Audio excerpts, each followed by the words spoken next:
Assalamualaikum warahmatullahi wabarakatuh. Selamat datang kawan-kawan semuanya di channel Ngobrol Horor. Masih bersama kami berdua. Ada Bro Ayung di sini yang mau berbagi ceritanya seperti biasa. Jadi nggak usah panjang lebar, langsung aja waktu dan tempat dipersilakan buat Bro Ayung. Barangkali mau menyapa kawan-kawan dan sekaligus mau berbagi ceritanya kayak gitu, Bro Ayung. Monggo. Oke, baik. Terima kasih Mas Pi atas kesempatannya. Seperti biasanya aku tak nyapa kawan-kawan dulu. Assalamualaikum warahmatullahi wabarakatuh. Waalaikumsalam. Bismillahirrahmanirrahim. Apa kabar kawan-kawan ngobrol semua? Semoga semua dalam keadaan baik, dalam keadaan sehat, selalu bahagia kapanpun dan dimanapun saatnya. Kembali ada kami berdua di pagi yang cukup cerah ini ya, Pi. Dan kita akan nge-share cerita-cerita yang menyeramkan niatnya. Semoga bisa menghibur. Langsung aja ke cerita ya, Pi. Boleh. Ini adalah cerita yang terjadi sekitar tahun 80-an, Pi. 80-an awal begitu ya. Jadi di waktu itu kalau aku ya masih kecil, Pi. Udah gede kali. Kecil banget kali, Pi. Nggak usah negas. Udah gede. Udah gede kali kayak seakan-akan banget gitu loh. Enggak. Jadi ini tentang ceritanya dari Mas Cipto. Jadi Adi Sucipto namanya begitu, nama asli.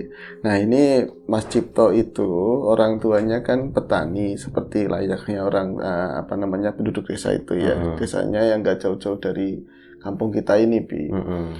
Nah itu seperti biasanya kalau musim panen itu seneng dia. Kalau panen bawang merah itu seneng, bisa main-main di sawah, nanti gampung seperti cerita yang lalu. Kemarin ya, ngambilin yang jatuh-jatuh gitu. Ngambilin yang jatuh, bekas-bekas yang tercerabut nggak kena, itu bisa dijual buat beli makanan, buat beli es, sisanya buat saku uang sekolah begitu ya. Tapi kalau misal terus ada lagi kalau jatuhnya musim hujan, biasanya ini yang buat nandur bawang itu semayanya bisa dikompal-kompalin itu nyari jangkrik biasanya gitu. Tapi kalau ini jatuhnya lagi pas musim padi itu rada ngenes, Bi. Soalnya waktu mainnya Cipto itu pasti terbatas. Kenapa? Soalnya kalau musim padi ini udah tua, banyak hama itu ya, burung-burung pit yang makanin padi itu. Akhirnya dibikin kayak dari kaleng itu nanti terhubung sama tali, terus diikat-ikat sama tali, kantong kresek apa aja, nanti ditarik dari pinggir, komprang kayak gitu. Ini kalau pertama-tama sih senang, pasti teman sawahnya sebelah sana, sini sebelah sana, jadi kayak perang-perangan burung. Ini digusai, burungnya lari ke sana, aja digusai mana gitu. Tapi kan lama-lama hari-hari malas juga, bosen kayak gitu loh, bosen. Apalagi kalau udah mendekati, udah mau panen banget, itu kan masih pakai manual, bukan kayak yang alat sekarang harus dipotong. Walaupun mereka anak-anak kecil nggak potong, tapi harus ikut terjun ke sawah, harus digebuki manual begini loh, dipisahin gabahnya, gatel, atau yang paling ngenes itu gatel. Oh itu gatel ya? Iya, debunya itu.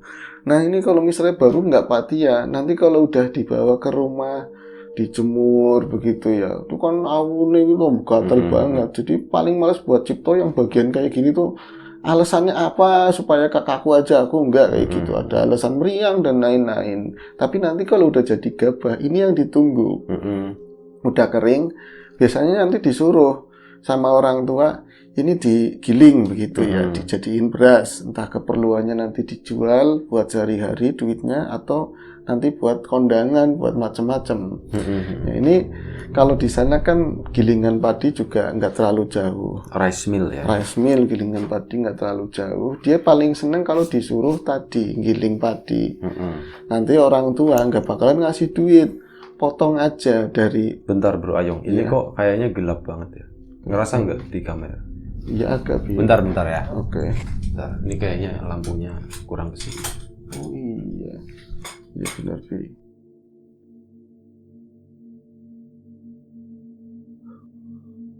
Kalau nggak gini aja. Oke, terang lagi. Rada kelihatan. Terang lagi. Tadi tuh kayaknya gelap banget soalnya. Terus. Terlalu horor, Bi. Nanti terlalu horor, serem. Iya. Seneng banget dia kalau disuruh ngiling padi, walaupun badannya masih kecil tuh, sebisa-bisanya. Pokoknya Pak, janjat neng ini Pak, janjat suruh dinaikin, bapaknya ngerepotin, bapak sama ibunya gotongan gitu. Nanti dia pakai sepeda-sepeda jengki itu, yang sepeda-sepeda wandu itu kan, oh ya gue Ontel ya. ontel yang perempuan Bi. Mm-mm. Itu sebisa-bisanya itu yang penting jalannya juga masih berbatu zaman itu ya. Yang penting nyampe sampai tempat gilingan, nanti naiknya pasti ada yang bantuin. Di situ kan ada warung ya dekatnya rice mill. Itu bakalan nanti misalnya itu yang punya kan Pak Haji. Itu namanya siapa ya? Tarmidi, Kaji Tarmidi lah seperti itu. Tapi manggilnya Mamid, Kaji Mamid begitu. Nanti kalau nyampe sono ada yang bantuin ngomong sama Kaji Tarmidi tadi, Ji, nanti bayarnya pakai beras itu juga, nanti dipotong harga beras berapa, nanti tapi tolong dilebihin, lebihannya yang banyak, sekalian jual gitu. Tentu dengan belinya dengan harga yang sangat murah, nggak apa-apa, lebihannya banyak, nanti kakaknya cuma dikasih sedikit dia dapat banyak kayak gitu. Tapi ya tadi ini sebenarnya nggak mau mengisahkan tentang hari-harinya Sucipto, justru ini menggambarkan mewanceritakan Kaji Tarmidi tadi.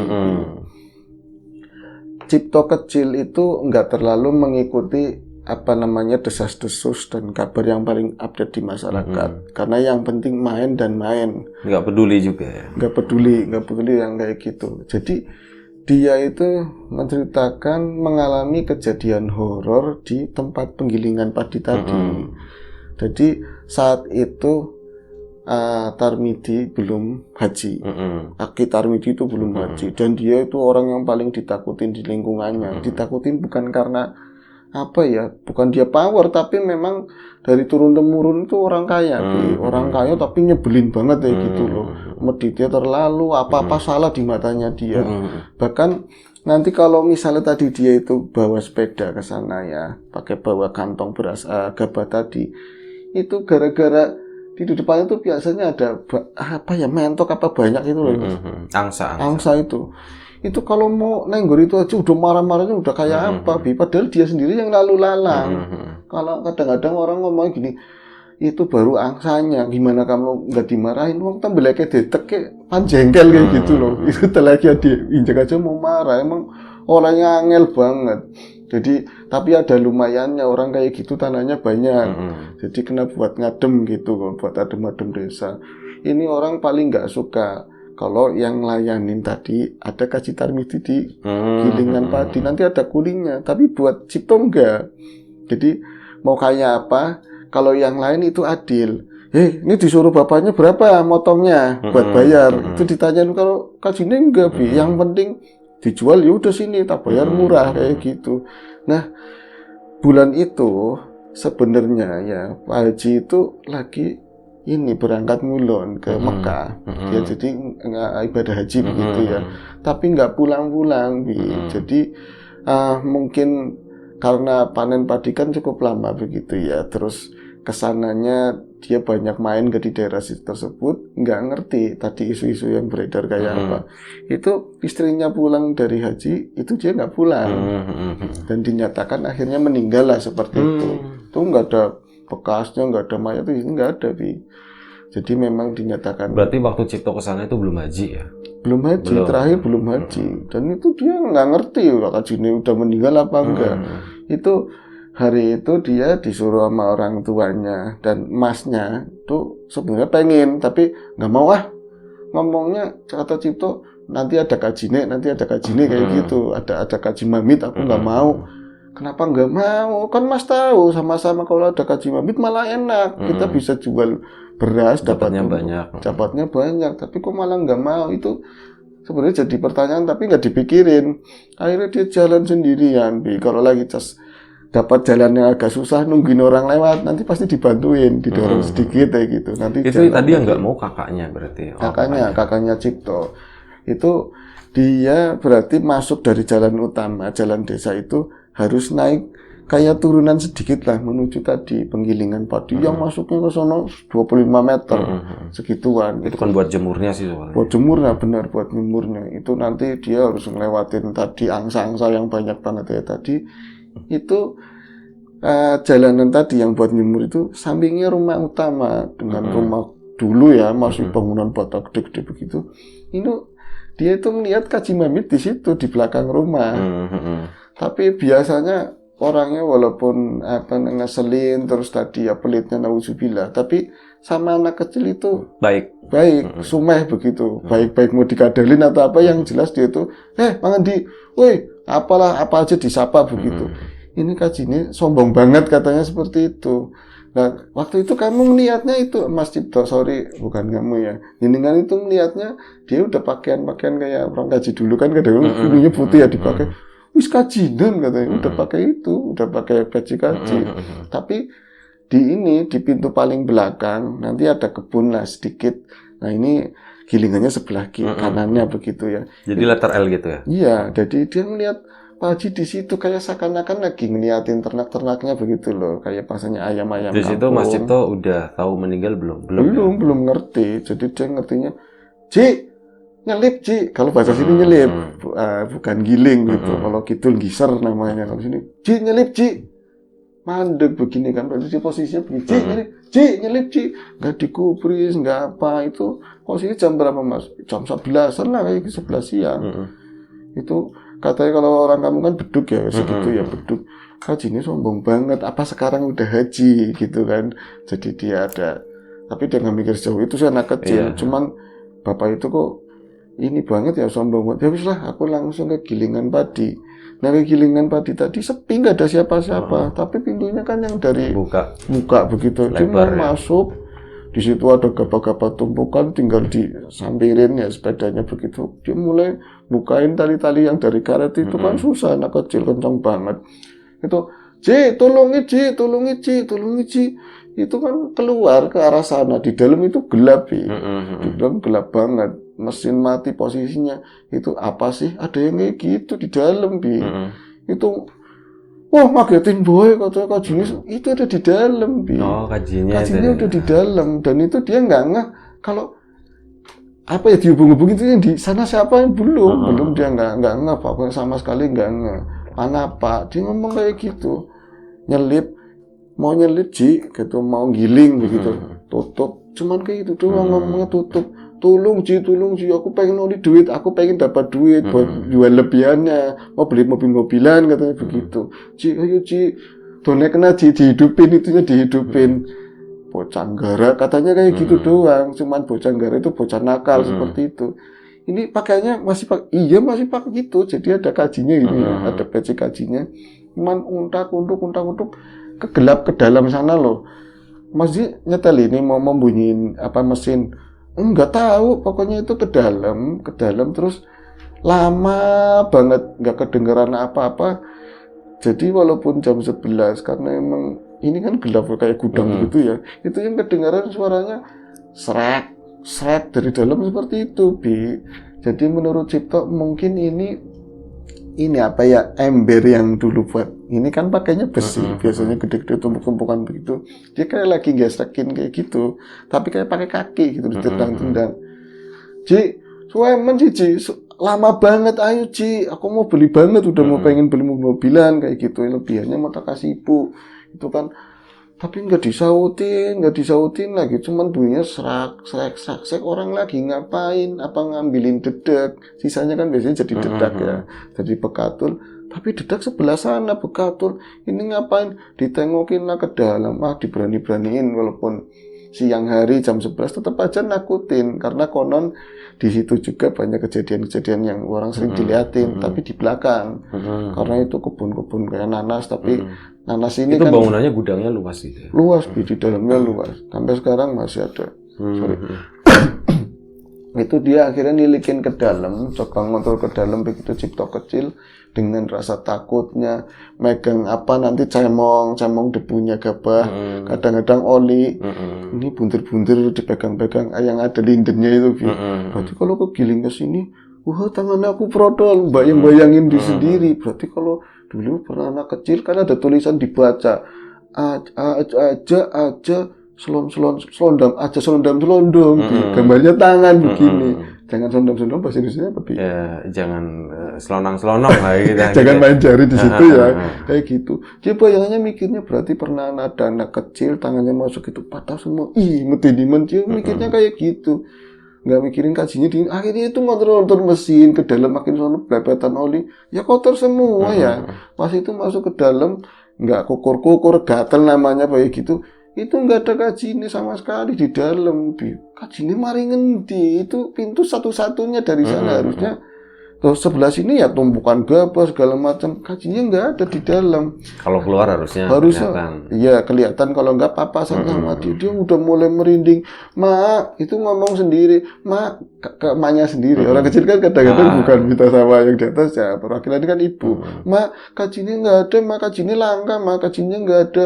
Waktu udah mulai aku ketakutan. Ini masakan mau percaya mau nggak ya, kecilnya aku katanya begitu Mas Cipto. Ini aku keluar lagi malah papasan sama istrinya Kajine. Berarti itu nggak disebutin, nggak mau namanya siapa. Wakaji lah gitu. Wakaji. Itu Wakaji yang lihat aku jeritnya, wah ya Allah ya copot jantungnya tiba kabeh. Jantungnya aku tiba kabeh gara-gara ngelihat Cipto tadi megang-megang kukur-kukur itu belepetan semua. Kok lagi apa nih? Panyelip mau giling kayak gitu. Mau giling ya wis ngomong ngenteni tak dundang disit. Itu nggak ngomong dia si Ciptonya ngomong tadi Pak Haji udah di sini nggak ada, mau ngundang di situ berarti mau manggil kulinya. Itu nggak lama kulinya memang datang, dia keluar udah tua banget itu istrinya. Nah, sekali lagi ya nggak ngerti Hajinya udah meninggal, bahkan itu lupa dia udah Haji. Cipto nggak anak kecil begitu ya. Lama-lama ada kulinya masuk ke dalam situ. Apa Cip? Iya giling. Terus pan ngedol kayak gue, terus pan mau jual, langka, aku orang nyekel duit, aku nggak megang duit, Kajine nggak ngasih aku duit begitu kan, itu udah surem banget, aduh berarti bayarnya murni pakai beras tok dan nggak bisa jual beras, wis sungkan, wis males begitu ya lama-lama mesin dihidupin nggak mau nyala sama sekali. Cep beduk Cep, gitu kan, nggak mau nyala, beduk Cep. Kamu mau balik ya monggo, terserah mau balik dulu apa mau nungguin di sini kalau nggak kesambet katanya begitu. Kalau pulang nanti aku memang kan udah ditaruh situ ya pakai sepeda, nanti masnya ngikut malah dia dapat jatah. Kalau nggak pulang di sini katanya kesambet. Oh iya tadi kajinya aja nggak tadi ya apa ya Wak Kiai Tarmidi aja belum kaji, nggak kaji gitu, nggak keluar. Nggak tahu pokoknya aku di sini aja gitu kan, aku di sini aja, pintunya tutup apa ora, nggak usah ya wis kamu yang nungguin. Itu dia keluar, si tadi kuring tadi keluar, kirain Cipto biasa dia nggak tahu pakai bensin atau apa, nanti bawa tandangan nanti dicut kayak gitulah ngertinya. Iya soalnya ngertinya mau kayak gituin tahu-tahu masuk lagi, dia nggak ngeh, lagi ngeliatin ke dalam, itu ada orang masuk ke dalam. Itu tapi kok tadi kulinya biasa, taruhlah namanya Manwastam, itu kan harusnya ke rumah dulu. Itu dari sisi sampingnya tadi, penggilingan tadi, itu kebun. Kok dari kayak orang masuk dari situ sih? Wis pan murup, pan diripna katanya begitu. Itu cuma kayak gitu doang, Akhirnya nggak lama mesin itu hidup, Mesin itu hidup. Oh mesin ini urip ya. Itu berarti jenengan itu kira-kira mau beduk ya, hampir beduk mungkin waktu itu, mesinnya hidup. Namanya anak kecil apa iki berasaku, iki gabaku katanya. Itu yang narik bukan gabaku yang bukan ditarik, gabahnya dia nggak ditarik, tapi ada kayak gabahnya orang lain yang nitip sebelumnya dan karena gelap tadi dia nggak ngeliat mukanya, tahu kayak tangan gitu narik gabah begitu, kayak gitu, mesin bunyi. Langsung Cipto itu kayak biasanya kalau sama kakaknya ketemu langsung ke belakang itu kecorongnya. Kalau sekarang biasanya buangannya udah jadi katul juga. Itu ke sana. Senang banget ngeliatin itu kan kayak terjun mandi-mandian di situ, kan udah kayak gunung begitu maju. Senang banget gatel, tapi lama-lama ya gatel, ya sendirian takut. Dari situ ada pagernya ngeliat ke belakang kebun belantara begitu. Medeni aku dewekan, kenapa aku sendirian berani kayak gini. Akhirnya turun lagi ke dalam, itu masih nggak ada suaranya sama sekali, mati lagi. Terus ngelihat dari situ ke sana, itu tadi kulinya lagi di sana di dekatnya rumah. Berarti yang nyalain tadi siapa? Iya. Tadi yang nyalain itu siapa berarti ya? Iya tadi yang nyalain siapa? Akhirnya dia masuk lagi. Man, sampean kan di sana ya tadi siapa? Jangan-jangan Pak, apa Kiai Kimamit, siapa sih yang nyalain? itu malah akhirnya lama-lama aku semakin takut, aku keluar dari situ. Ya bukan dikeluar sih, pintunya pas pintu yang tadi ya pakai seng itu, melihat ke sana, kulinya tadi bawa motor. Berarti kayak mau beli solar atau apa mungkin seperti itu ya pendapatnya si Cipto. Dia nungguin lagi, kok yang tadi nyalain apa pikiranku aja, orang anak kecil nggak ngerti perasaanku atau apa. Tadi dinyalain apa habis lagi, ngertinya begitu Bi. Tahu-tahu dari dalam ada suara lagi, pas dia motornya udah, suara motor udah hilang, kamu jangan di situ, katanya ngomong dalam bahasa Tegal ya, kamu jangan di situ. Siapa sih? Kim Hamid, jangan di situ, gimana maksudnya gimana? Jangan di sini duduknya, ya terus duduknya di sini dipraktek-praktekin, ya nunggu banget kan ya.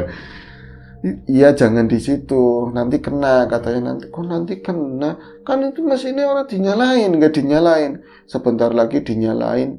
Itu kelihatan dari gelap-gelap itu mundur makin jelas, itu mulai kelihatan dari punggungnya lebih. Itu posisinya dia lagi narik ini ember tadi yang full penuh, tapi nggak tahu itu isinya gabah atau beras nggak tahu. Dia pokoknya mundur. Itu Kim Hamid, Kitar Midi gitu loh. Tapi dia sekali lagi belum ngerti itu haji ya. Ki, sampean anak maning, kata sampean ada lagi. Tadi si siapa? Cuman diem aja, kok sombong banget ya, gak kayak biasanya. Tapi hatinya berbunga-bunga. Aku pengen ngedol, mau jual udah ada Kitar Midi. Dapat duit nih kayak gitu kan. Terus Kitar Midinya tapi nggak ngomong, nggak apa. Dia narik itu tapi nggak ngelihat ke cara Cipto sama sekali, Bi. Jadi arahnya dari sini yang gelap-gelap itu makin ke sana, miring kayak ke tempat bekatul lah ke sana. Loh, kayak bawa apa sih? Bukan beras. Jadi semacam sesuatu tapi berat tapi ditutupin. Kata si Cipto tadi. Akhirnya aku penasaran ngikutin. Jadi ke sana itu nggak kelihatan. Itu kesananya maksudnya makin dalam ke sana. Makin ke dalam. Jadi tadi tanam di sini, ini ada alat-alat itunya ya yang buat giling. Terus ke sini kayak letter O begitu loh. Di sini ada kayak gudang lagi. Akhirnya dia ngikutin ke sana.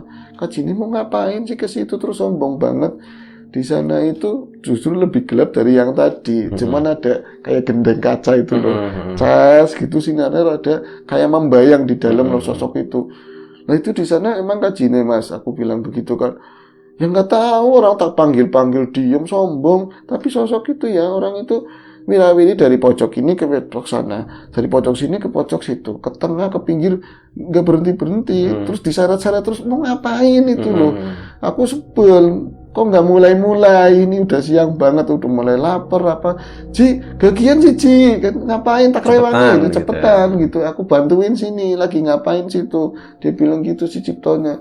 Akhirnya nggak ada yang nyaut sama sekali. Cipto itu tadi pas berdiri itu masuk ikutin Kajini, berarti jarak-jarak antara paling 2 meteran lah Mas. Aku ke situ berarti pas di jatuhnya sinar tadi. Dari situ pantulannya dia sendiri bisa ngelihat sosoknya tadi. Itu apa Mas? Bukan kayak Kaji yang tadi yang bawa-bawa itu pakai ketuk, pakai ini ya, cupluk itu enggak, tapi sosoknya mirip, tua lah seperti itu. Ji, bukan Ji ya. Kim Hamid, sampean Kim Hamid bukan sih? Kok sombong banget? Kim Hamid itu lewat di depannya ya pasti narik itu, nggak ngomong nggak apa. Akhirnya kayak dia mungkin sebel ya, disapa terus tuh berhenti pas di depannya itu akhirnya si tadi Cipto, Ki sampean sebenarnya siapa sih? Sampean kayak bukan Kim Hamid, katanya seperti itu pas di depannya. Berarti posisinya kan agak tinggi ya, walaupun dia bungkuk ya anak kecil tetap nembaknya ke atas.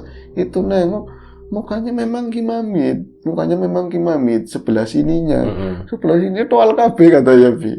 Toal itu kayak rusak kayak gitu. Ini langsung jerit sekenterang-kenterangnya. Aku jerit sejadi-jadinya. Berarti sini loh. Ini lihat sebelah sini bener pucat begitu barang. Sebelah sininya kayak keruak begini Bi. Terus ada apanya? Ya kayak darah tapi udah kering-kering seperti itulah. Jadi aku jerit sejadi-jadinya tuh nabrak apa aja lah. Nggak tahu-taunya ada di rumah katanya. Itu jerit sejadi-jadinya gitu.